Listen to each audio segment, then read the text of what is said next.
Good evening, and I hope you are viewing this from someplace that is cool.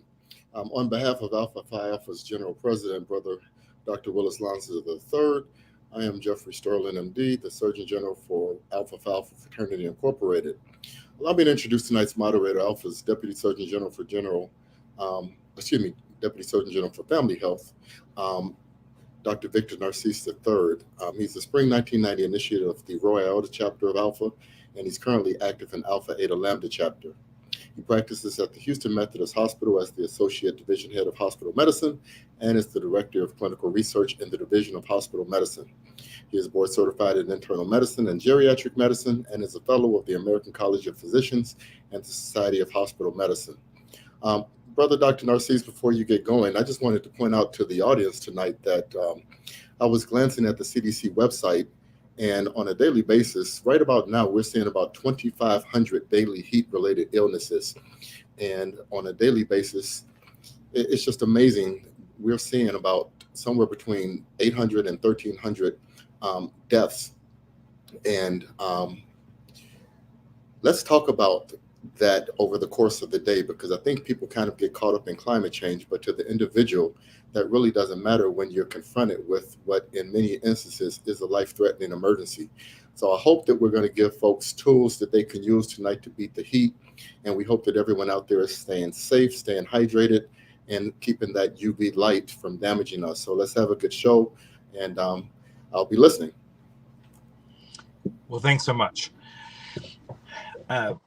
Today it's 104 degrees in Houston, Texas, and 116 degrees heat index. So it's an extraordinarily dangerous time out there.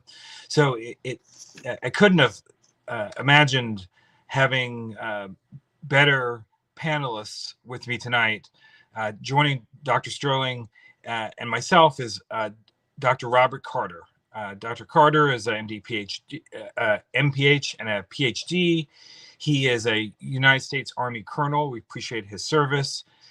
Author, a scientist, a Gates Millennium Scholar, public health professional. He has a degree from the Harvard T.H. Chan School of Public Health and has worked with the Joint Program Executive Office for Chemical, Biological, Radiological, and Nuclear Defense. So with those credentials and with that experience, I couldn't think of a person who could better speak to how to stay safe in dangerous environments. So I'd like to thank Dr. Carter for joining us tonight. Thanks for the opportunity to discuss this important topic. In Houston, Texas, in my hospital, we're seeing an uptick in heat-related injuries. We're seeing things that range from the heat rash that happens with skin irritation. We're starting to see more of heat cramps, where you see muscle pains and spasms, especially during exercise. Many of my colleagues in the cycling community have had to change their regimens. We're starting to see more heat exhaustion when over the several days of high temperatures, folks are not getting enough fluids, and they're starting to see difficulties with breathing and sweating. We're even seeing cases of heat stroke, where patients are having a dangerously high rise in their body temperatures. And this is a potentially life-threatening condition. With these kinds of things going on,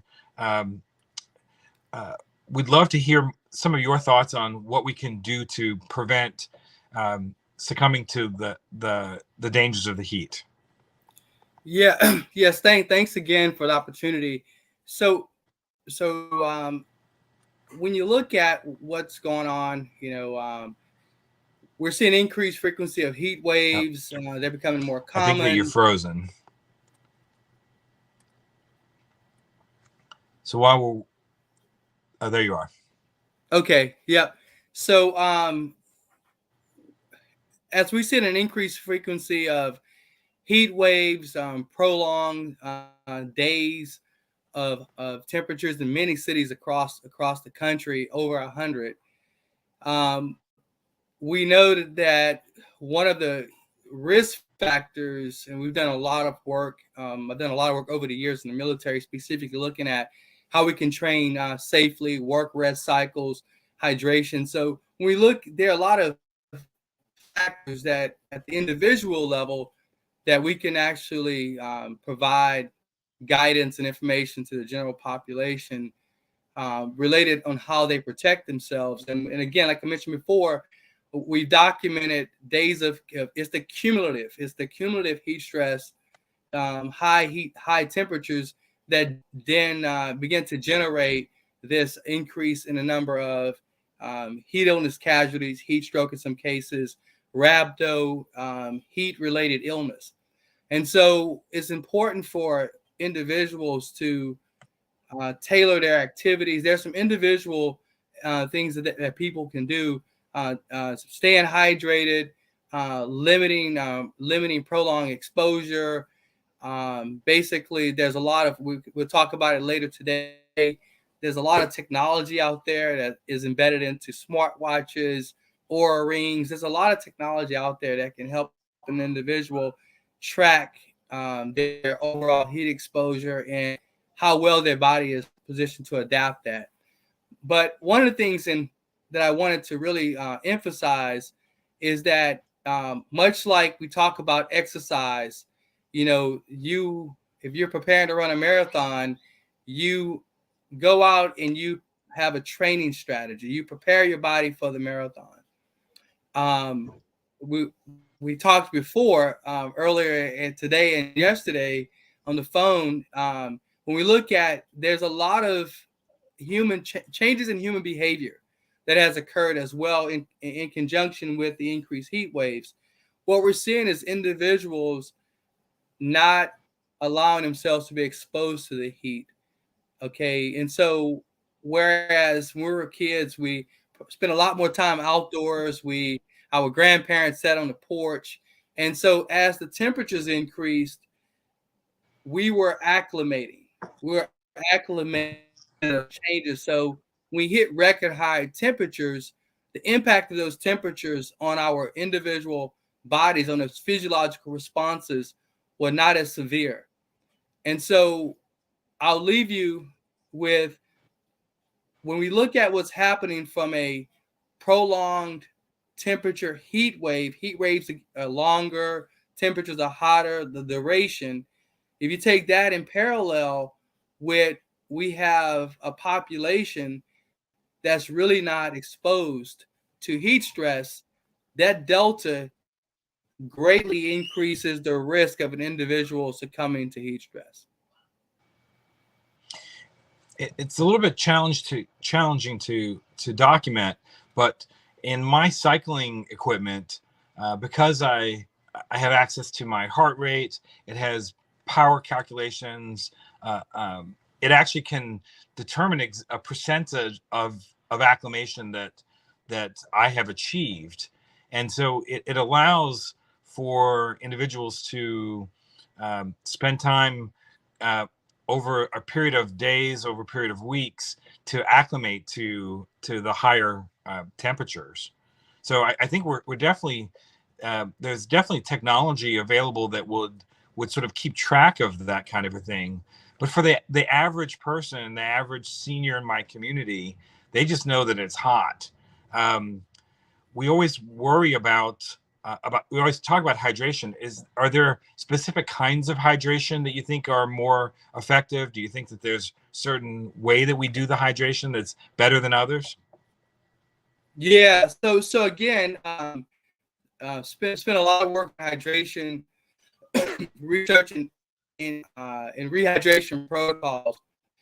And when you look specifically that you're referring to, the elderly population, the geriatric population, one of the challenges for them is basically they want to be able to go and maintain the normal daily activities. And so what you actually see, and not just in the geriatric population, but we actually even see this in military populations, athletic populations as well. And that is some degree of restricting hydration. And so specifically the athletic population I'm referring to is players, some type of fighters that, well, where they're trying to adjust themselves weight classes. And so the consequence of that is obviously, in that case, these performance, the consequence to yours, and they can put themselves in electrolyte imbalance, or if it's the heater, they can put themselves in a situation where then their bodies are not hydrated enough to maintain kidney function and overall bodily function. So one of the ways is actually to stress the importance of slow, gradual hydration. So in some cases, I have a small bottle of water here, one of these 12 ounces. So what we do is recommend that individuals versus, taking a full big, 40 ounces of water, a gallon of water, is just basically saying, okay, if you consume, 10 ounces over an hour, if you're out and exposing yourself to the elements, you're outdoors, or maybe, over a 2-hour period, and just where you're sipping, because what that does actually is reduces the overall stress on the body, and also the peptides and hormones in the body that regulate how much we need to pee in our overall fluid volume. What you tend to do is not negatively impact those. So natriuretic peptide and others that are involved in regulation of fluid volume. If you take gradual sips of water, you can reduce the likelihood in your case of your patients needing to go to the bathroom frequent in athletic populations. Again, if they're cycling, if they're doing other activities, basically by taking a gradual slow hydration approach is one way of doing that. Also, as far as type of beverage, some sports drinks are actually good. The ones high in sugar content has their own consequences, but some of the rehydration solutions that tend to have a lower sugar content, some of those you can buy. They're actually WHO utilizes those a lot in developing countries, because of the risk of dehydration from specifically in kids with diarrhea and other things. Some of those are very good. They have a good sodium glucose balance, because too much sodium can cause GI distress and lead to other issues that can result in dehydration. But again, you want to balance. Again, it depends on the level of acclimation. The more you're acclimated, the less sodium and the less electrolytes you lose in sweat. The less acclimated you are, the more you lose. So if you're an individual who has not really been exposed to heat, it's important light replacement in your overall hydration strategy. So one of the electrolyte replacing drink methods, preferably one with low in carbohydrates, is what I'm hearing. So if you add the electrolyte packets to water, sounds like that would be a reasonable facsimile for that. But the high sugar drinks that kids like to drink so much, they get advertised too often, may not necessarily always be the ideal choice. Okay. Very, very useful. One of the things that we're seeing a lot of warnings on in Houston is individuals left in parked cars. And we're starting to see that even in short periods of time, folks in a car can end up in a very dangerous position. Have you seen, I don't know if you're seeing that in your area, where the temperatures in cars are going up 10, 20 degrees over the ambient temperature and really causing deleterious health outcomes. Yeah, I remember 20 years ago, we were working with NIOSH and some colleagues, and we're specifically modeling what the heat load is in a vehicle and the impact it has specifically on obviously infants, right? Because one of the challenges, with an infant, and that's where you traditionally would see these types of cases where a kid was left in a car and within a short period of time, within 5 or 10 minutes under if specifically if the windows are down, I mean, if the windows are up or slightly cracked, within 5 or 10 minutes at the temperatures that we're seeing now could basically result in the kids succumbing to the heat. And so we would hear a lot about cases of infants being left in cars, and we know that their thermoregulatory system is not developed, and sometimes pets. But what people need to understand is that even at these types of conditions that we're seeing, even with the windows down and some airflow, with a radiant heat load of a heat index of 120, 130, whether elderly individuals with pre-existing conditions, or even kids with a more developed thermoregulatory cardiovascular system, can actually this can result, may not necessarily result in the same amount of death that you would see in infants or elderly, but can result in heat illness or heat related issues.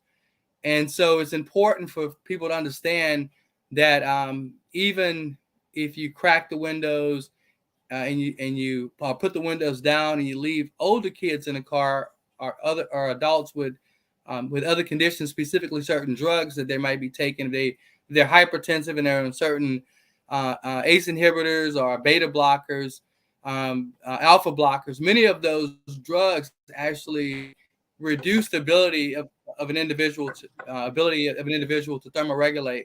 So it's important that if you're going into the store, leaving individuals under the types of conditions that we're seeing now at the heat of the day can result in may not necessarily be a heat stroke casualty, but can result in heat illness. And imagine to be very dangerous conditions. Yes. The next thing that I start to look at in terms of environment, we've talked about vehicles. What about the clothes that we're wearing? If you have to be outside, is there a role for certain kinds of dress strategies? Yes. So definitely you want to be mindful of what you're wearing. Obviously, moist wicking type of clothing. There's different synthetic blends that are better, that will allow your body to basically take advantage of its natural ability to actually evaporate sweat. That is one of the ways our body actually cools itself. Cotton, 100% cotton tends to not be as good at facilitating that. Black has become a very popular color for workout gear, but if you're going to be out in the heat of the day, utilizing lighter colors that actually don't absorb as much UV light is also beneficial. And again, reducing obviously the number of layers. But really the moist wicking types of shirts can be quite beneficial. The moist wicking, that is maybe a little bit bigger than you typically would wear. Also provides a air layer within that also facilitates that wicking evaporative properties.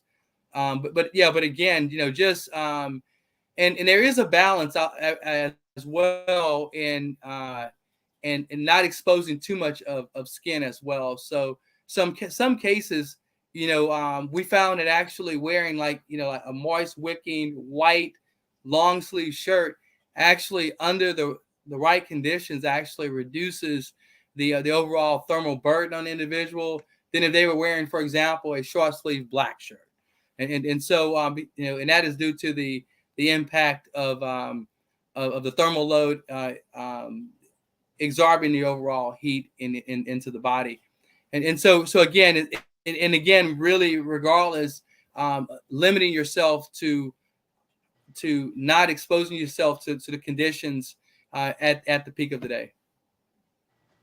What is there a role for headgear? Obviously we've long talked about trying to use wide brim hats to try to reduce the amount of sun that would strike your skin and obviously increase risk of skin cancers. How do you balance that with the heat issues? Yeah. So again, there's certain, certain lightweight synthetic fiber caps that again, the heat absorbs a lot of. I mean, the head, sorry, absorbs a lot of heat. So by providing some coverage, and again a layer of air that allows the sweat that is being produced in the scalp to provide a barrier, and you're actually able to more effectively evaporate that moisture, which is going to actually help keep the body cooler. And so there's definitely a place for headgear. Again, there's certain fabrics that are better for that. So it's you definitely, again, you mentioned before, the straw, the wider brim hats are very effective, but you don't tend to see people wearing those as much. But there are just even like the baseball cap, one that's not 100% cotton can actually provide some protection and some of those evaporative properties to keep the individual cool. So in Louisiana, where my grandparents lived, they didn't have air conditioning. I'm not quite sure if it was regularly 104 degrees outside, but they seemed to get along very well for long periods of time without as many of the modern types of benefits that air conditioning brings. But that they had homes that were designed differently so that there was more ventilation, and modern homes are really built for insulation. And so one of the things we're seeing that all of my friends have been complaining about is that their air conditioners just aren't keeping up with the temperatures that are outside. And there's been a lot of conversations. Do I need to call the AC guy about that? The AC guy is like, no, I don't want to hear from you. There's so many people having these kinds of issues. So our infrastructure really has evolved over time to really take advantage of air conditioning. Are there opportunities to learn the lessons from our grandparents? You mentioned spending time, on the porch. I sort of think about ceiling fans. I think about the fans that folks would carry in their hands. I think about those types of adaptations. What kinds of things do you think that would be most useful today?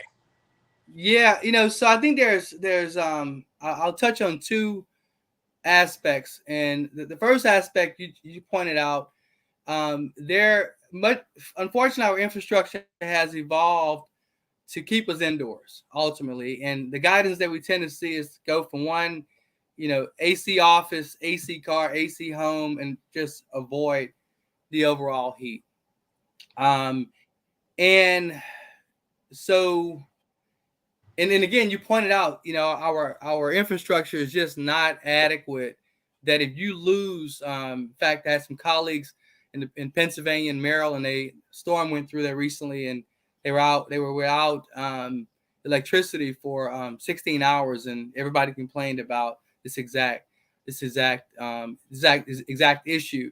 So, given that, it's not a whole lot unless you're really planning to build a new home. That you can really do to adapt some of those strategies and you see some of the old Florida homes was specifically designed to take advantage of the natural environment. So with that said, we look at, the benefits of sitting on the porch, sitting in the shade, getting exposed to 15, 20 minutes of heat. It has profound physiological benefits. As I think I was touching on earlier, it's well documented. There are two proteins in the body. The first one is known as heat shock protein, and the other one is another protein that has been recently linked to longevity. It's referred to as the longevity gene, and that is what's referred to as FOXO3. And recent research has documented that heat shock proteins, and the name, and basically they were discovered in experiments where scientists were exposing cells to heat, and they discovered this upregulation of this protein. And what we later discovered is that this combination of this heat shock protein and this Fox 03, the combination of those two are very important in maintaining and reducing oxidative stress on the cell, meaning overall stress on the cell. Specifically, all proteins have to maintain a three-dimensional folding in order for them to optimally function. Heat shock proteins are critical to maintaining an overall protein integrity. And you wouldn't be surprised, one of the ways that you get the most profound increase in heat shock proteins and is very much involved in the whole acclimation process is exposure to moderate frequent heat.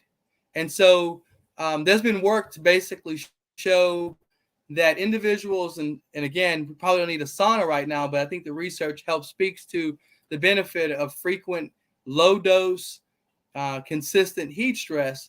But individuals that, and this is work from Norway, more than Norwegian countries, where they tend not obviously as extreme heat conditions, although they are experiencing some extreme heat this year. But in the wintertime, they obviously it's they have very little sun, and so they use saunas. And so this recent research that basically looked at individuals that actually spent time in the sauna 2 days a week, their all-cause mortality rate went down 30%.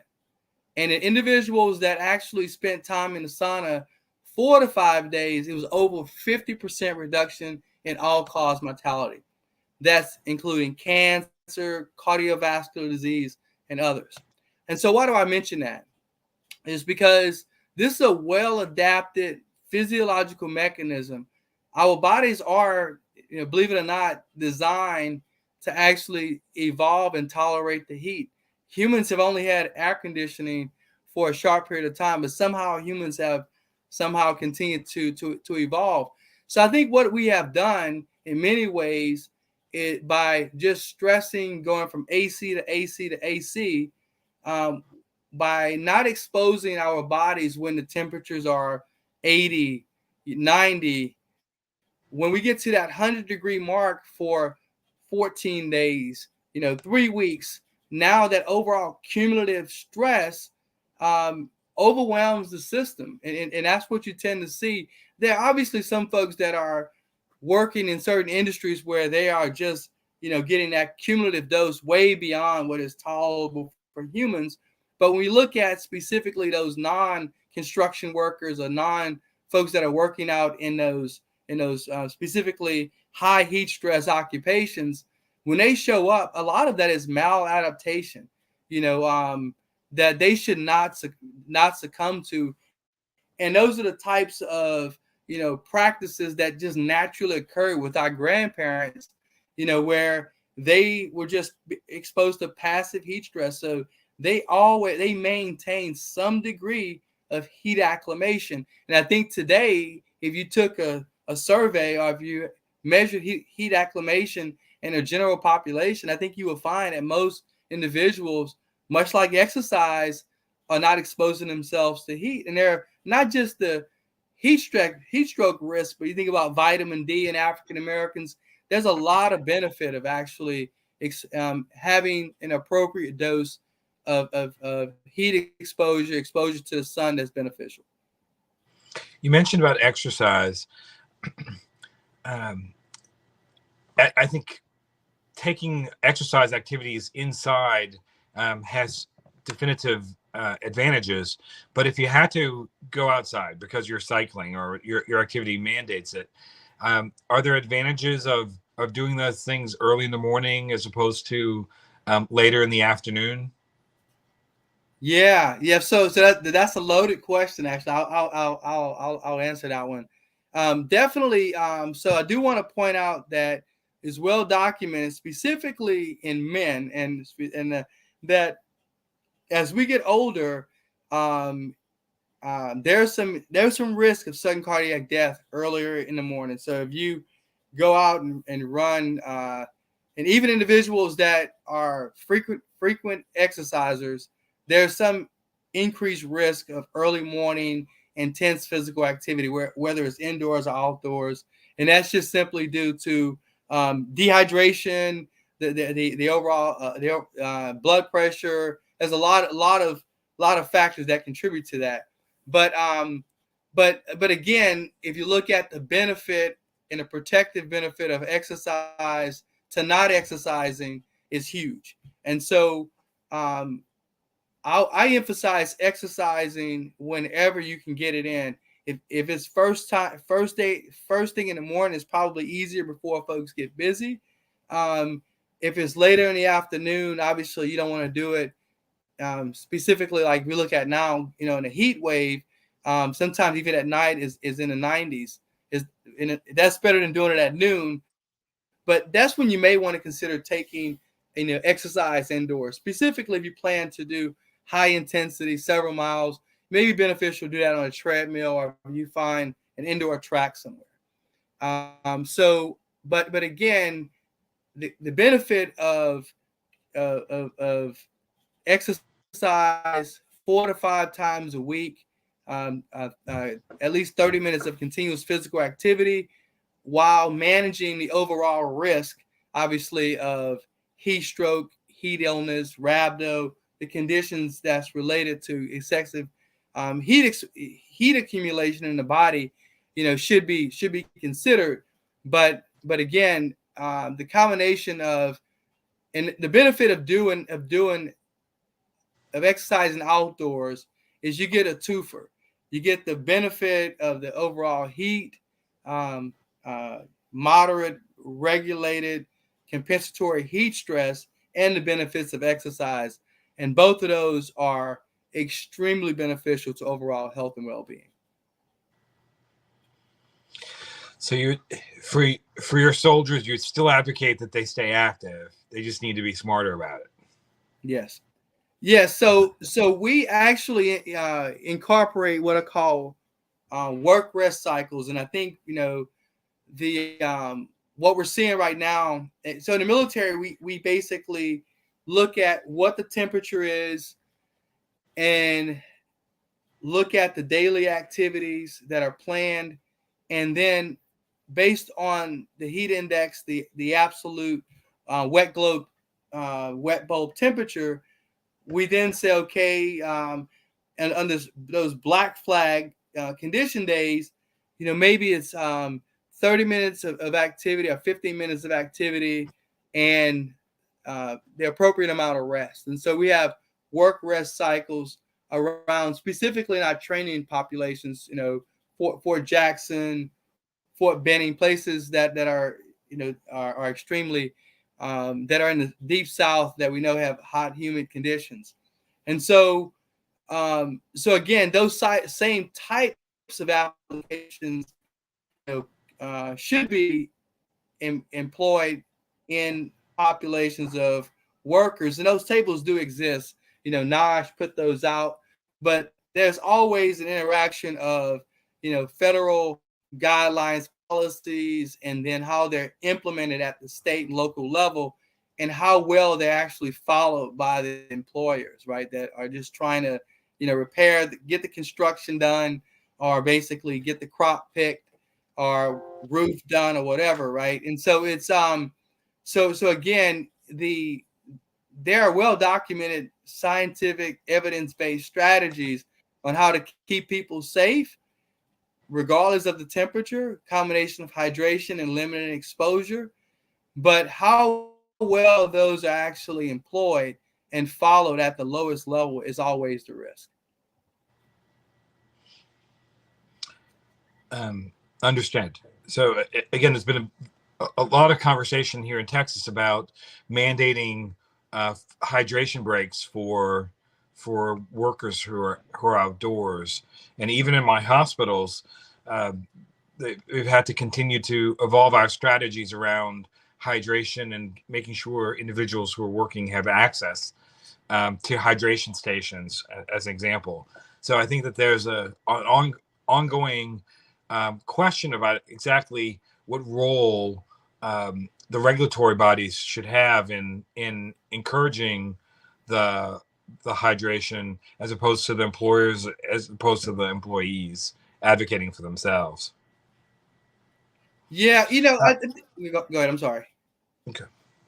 Oh no, what I was going to say is that you know there's a certain amount of, and that's something that's the approach that we've taken from the military perspective, is that there's a certain amount of ethical responsibility that regardless of what the government, what the bodies are saying, that you know if you're having individuals, whether they're training as athletes in the military, training for their occupation, or workers I think you froze working. again.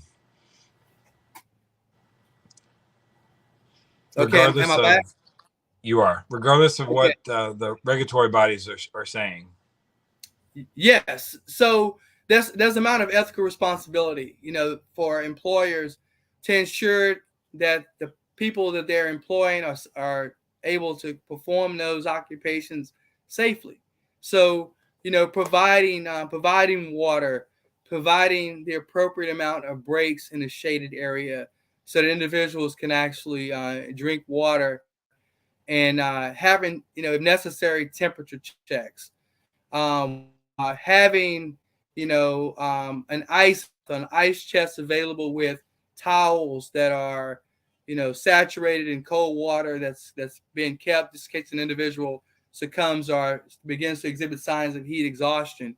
So just ways of basically allowing people to work, but also allowing them to be able to perform those tasks safely. It's just an overall ethical responsibility. And I don't think we'll probably ever get it right, you know, from a political balance of what's the right policy, how do you actually do it.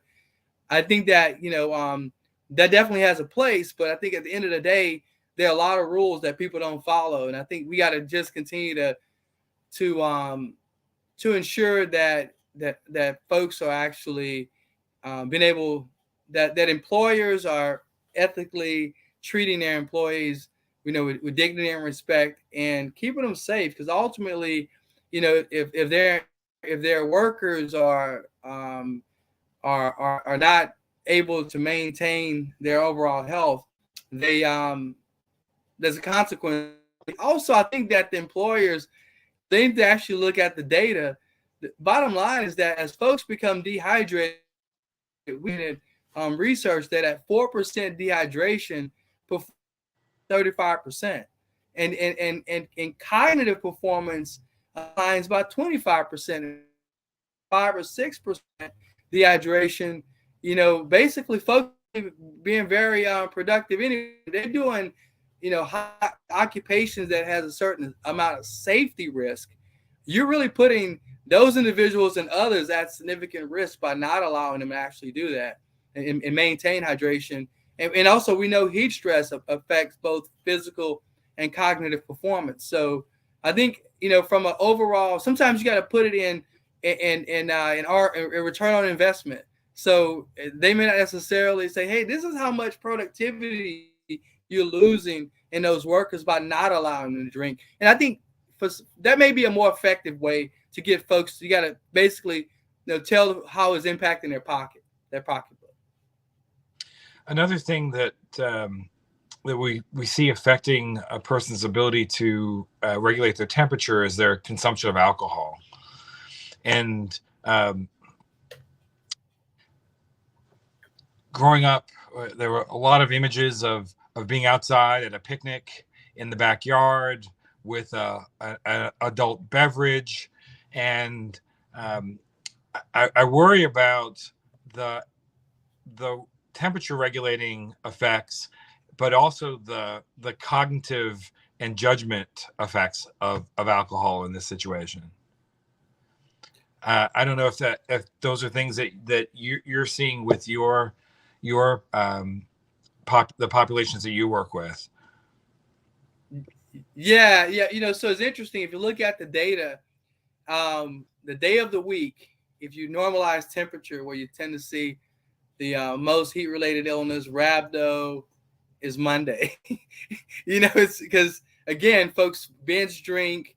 They come in not intoxicated, but there's a certain amount of dehydration. Also, alcohol impacts a lot of the proteins I mentioned before. A lot of it affects immunity and a lot of factors. Obviously, individuals are a bit sleep deprived, so they're a combination of dehydrated, sleep deprived, and other factors, their fatigue.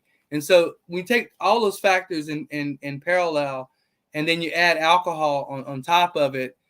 There's definitely a thermoregulatory consequence for sure.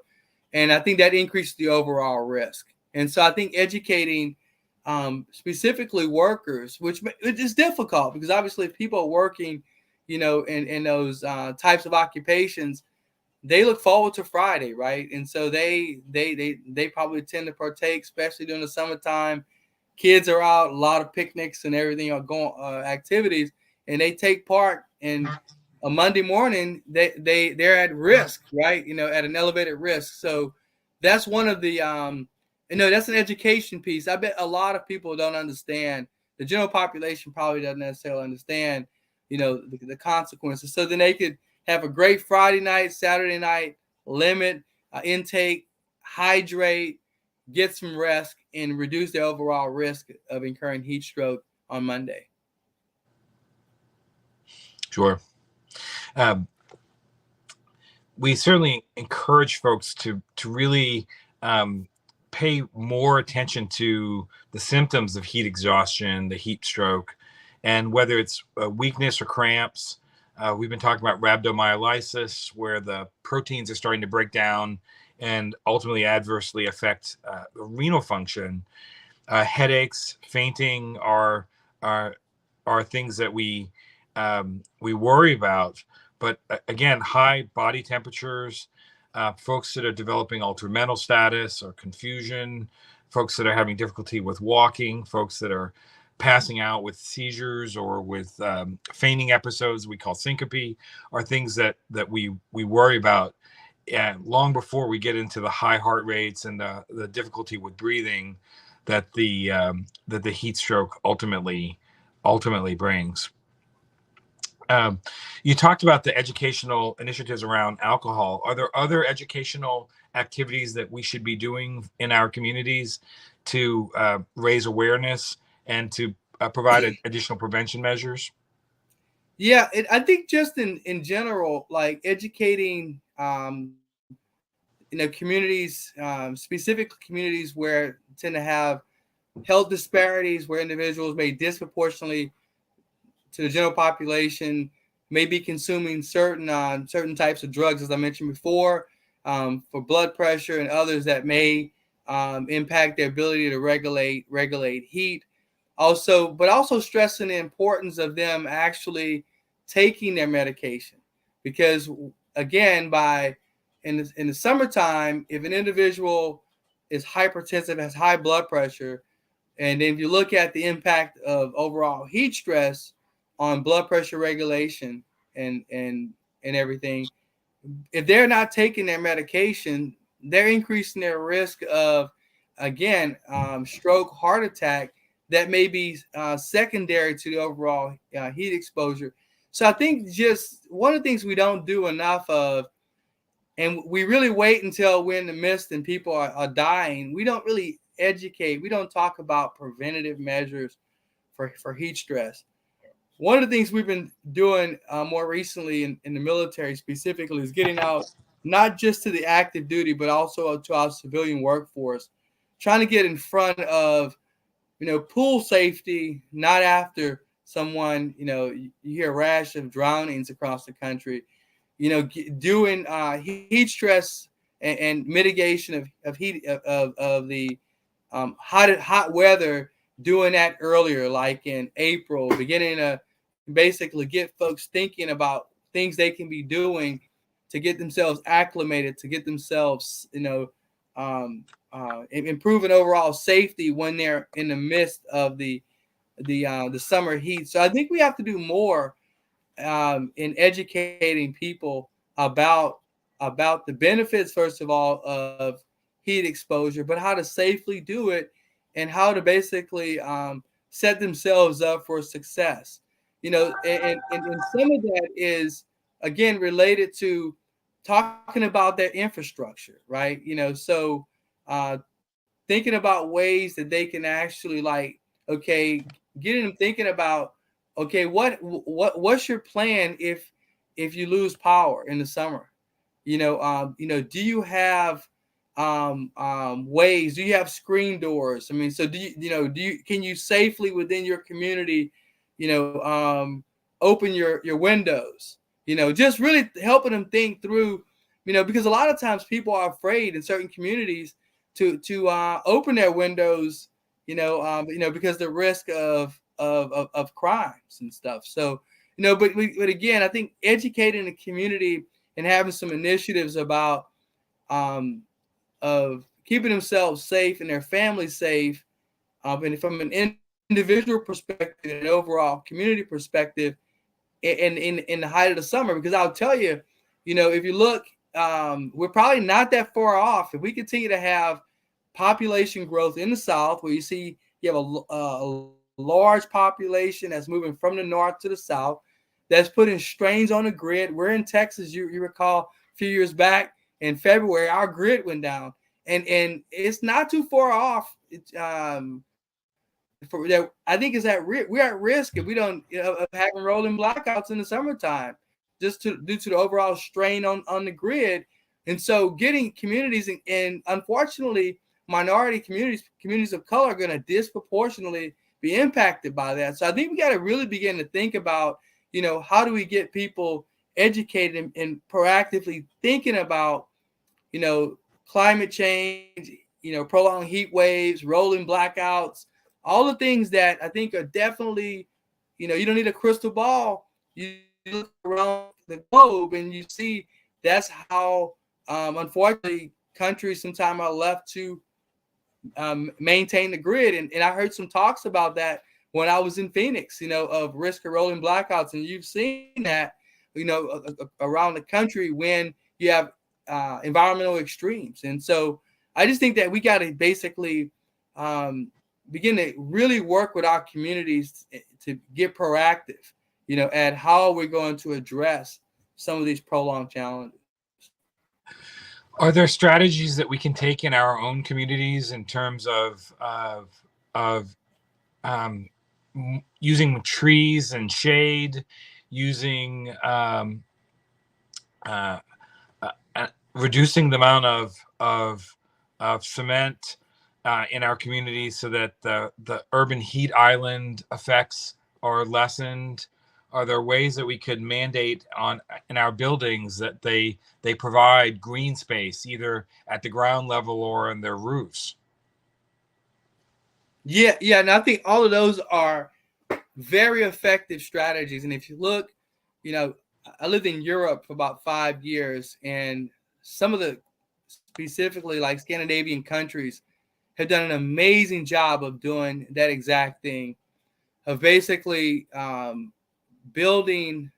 having eco-friendly, if you will, not for the sake of just because it looks nice, but the overall human factors aspect is critical. And I think that by increasing, obviously, green space, having more tree coverage, all of that has a profound impact on how much of a heat island effect you actually get. And if you think about, like, I just left Houston to come back to Louisiana, and I was in Bassinet and in South Street. I think that area is there's a lot of trees and a lot of really like sidewalks and everything, walking paths, nice and shaded.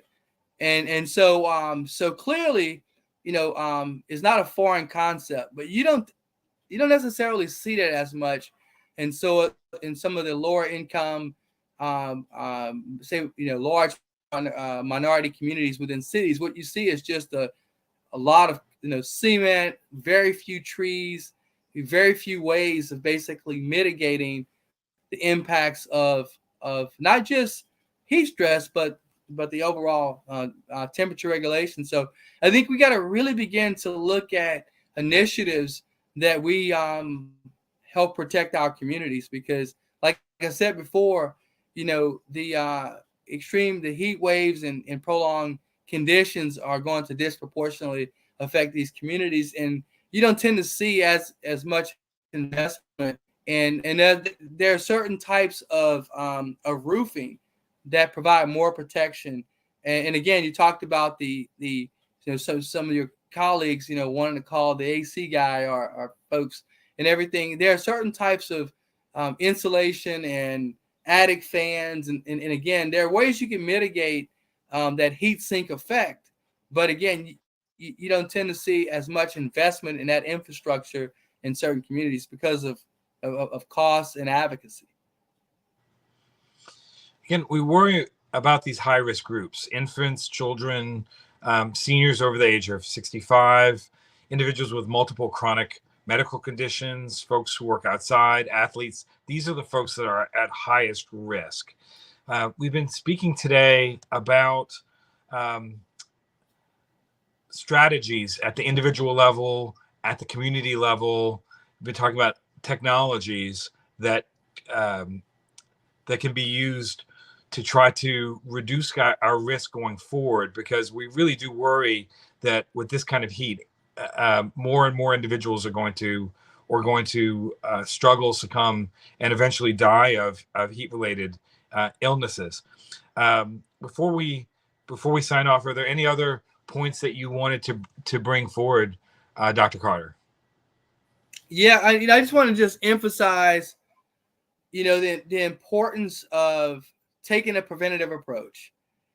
I feel like in this situation, there are things that people can do at the individual level.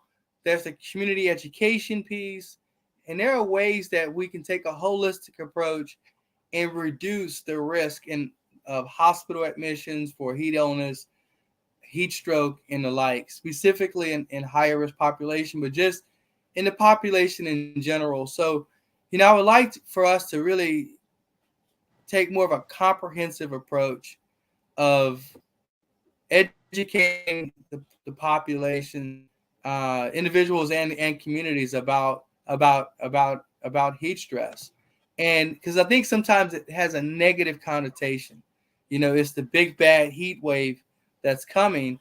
And what I would like to see is us begin to have a more open dialogue about how individuals can use their own physiological abilities to acclimate, much like they exercise, to provide cardiovascular protection and protection against stroke and other cardiovascular events, things we know is well documented. Well, I think we have similar documentation and research for mitigating the impacts of heat stress and the risk of an individual suffering heat illness or unfortunate heat stroke.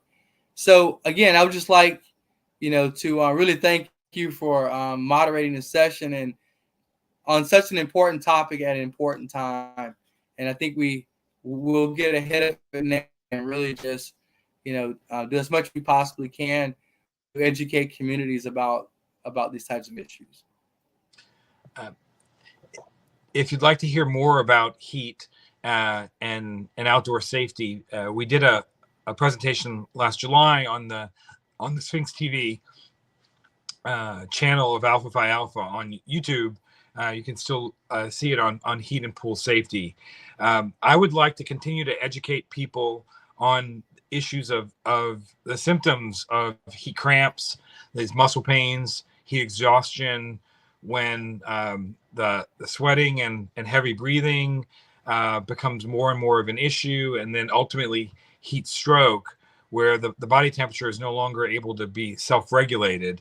And in that case, patients are in very dangerous situations where their skin's very dry because they can't release any more fluids, and their heart rate is high, they're dizzy. But while we need to recognize the symptoms of these things, we still want to make sure that folks are hydrating. I think they're the thing that everyone can do on a regular basis, on an everyday basis, is making sure that they're adequately hydrated, particularly if they're in active environments and particularly these excessive heat environments like we have in Houston. So making sure folks are hydrating over the course of the entirety of the day is something that's hugely important. We encourage folks to do that, especially with electrolytes. We think that that's something that everyone's going to need to hear more and more and more about, and making sure that we do. I see you're practicing what we're preaching. Hydrate, hydrate, hydrate. My patients that are on medicines that are make them urinate more, diuretics, those patients don't like to hydrate because they're afraid that they're gonna drink, and then they're gonna be in a situation where they can't get to the bathroom fast enough. I would implore that for them and for all of our patients, all of our community, hydrate. Be smart about your heat exposure. Get acclimated. Avoid the hottest parts of the day, and stay safe. This series couldn't happen without the vision of Surgeon General Dr. Jeffrey Sterling that you've heard from earlier, the support of General President Lonzer, who's been a huge advocate for our organization and for the series. If you're interested in learning more, there are a whole host of health-related topics on Sphinx TV, the official channel of Alpha Phi Alpha Fraternity Incorporated on the YouTube platform. Feel free to look through those. If you find those that you like, make sure that you click like, and as all my kids like to say, like and subscribe whenever you can. We'd like to thank you so much, and we'll see you next time.